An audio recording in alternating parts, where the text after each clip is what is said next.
आपल्या सोबत आहेत काँग्रेसचे वरिष्ठ नेते डॉक्टर नितीन राऊतजी. सर, नागपुरात हिवाळी अधिवेशन होत आहे. मंत्र्यांच्या बंगल्यावर कोट्यावधीचा खर्च होतोय.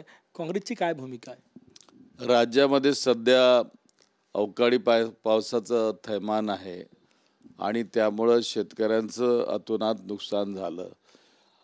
आपल्याच TV चॅनलच्या माध्यमातून अनेक अशा बातम्या पाहिल्या की ज्यामध्ये शेतकरी या झालेल्या नुकसानामुळं आकांड तांडव त्या ठिकाणी अक्राळ असं त्या ठिकाणी स्वरूप धारण करत आहे आणि आक्रोश त्यांचा त्यातनं बाहेर पडत असताना आज नागपुरात अधिवेशन होताना केवळ डागडुजी म्हणून कोट्यावधीचा खर्च हा कधीही कुणाला न समजण्यासारखा आहे.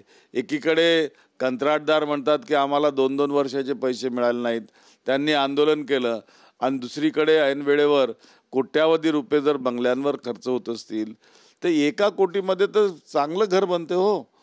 आणि हे लोक फक्त त्या ठिकाणी 1-2 खोल्या करायला, डागडुगीची करायला किंवा फर्निचर लावायला कोट्यावधीचे रुपये खर्च करत असतील. निश्चितपणे या सर्व प्रकाराची चौकशी झाली पाहिजे आणि त्यासाठी SIT सुद्धा लावायला पाहिजे असं माझं मत आहे.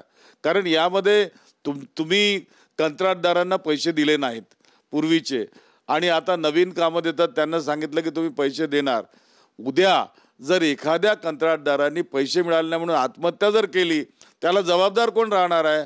त्यामुळे याची निश्चितपणे चौकशी झाली पाहिजे. ही उधळपट्टी असं वाटतं सार्वजनिक बांधकाम विभागाकडून एका 6 खोलीच्या बंगल्यासाठी 1,09,00,000 रुपयाचा रिपेअरचा खर्च आहे. म्हणजे विश्वास बसत नाही लोकांचा, ज्या महाराष्ट्रामध्ये शेतकरी अडचणीत आहेत.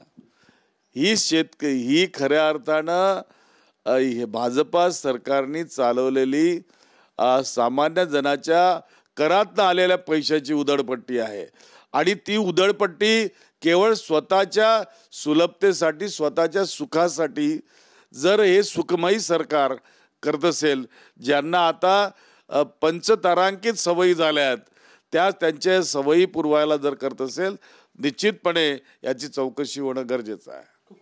कॅमेरामॅन साईसह गजानन माटे, TV9 मराठी, नागपूर.